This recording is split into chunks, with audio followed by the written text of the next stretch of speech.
Қайырлы күн. Бүгін Pinduoduo приложениесіне тегін тіркелуді үйретем. App Store'ға немесе Play Market'ке Pinduoduo деп жазамыз. Егер сізде App Store'да немесе Play Market'те Pinduoduo приложениесі шықпаса, мен описанияға ссылкасын тастап кетем. Сол ссылкаға кіріп, тартып алсаңыздар болады, жүктеп алсаңыздар болады.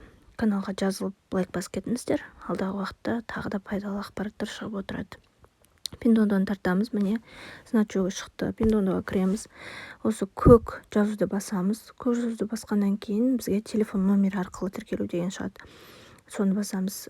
86 Қытайдың коды, сол үшін біз өзіміздің Қазақстанның кодын таңдаймыз. Ол үшін +7 іздейміз. Телефон номеріңізді жазасыз. Телефон номеріңізді жазғаннан кейін сізге SMS код келеді. Егер SMS код келмей жатса, уайымдамаңыздар, 5756 деп сан жүріп жатыр ғой. Сол қайтадан қызыл болып жанып қалады. Соны басасыздар. Код келгенше баса беріңіздер. Одан кейін код келеді сізге. Кодты жазасыз. Міне осылай приложениеға оңай әрі тез тіркелесіздер.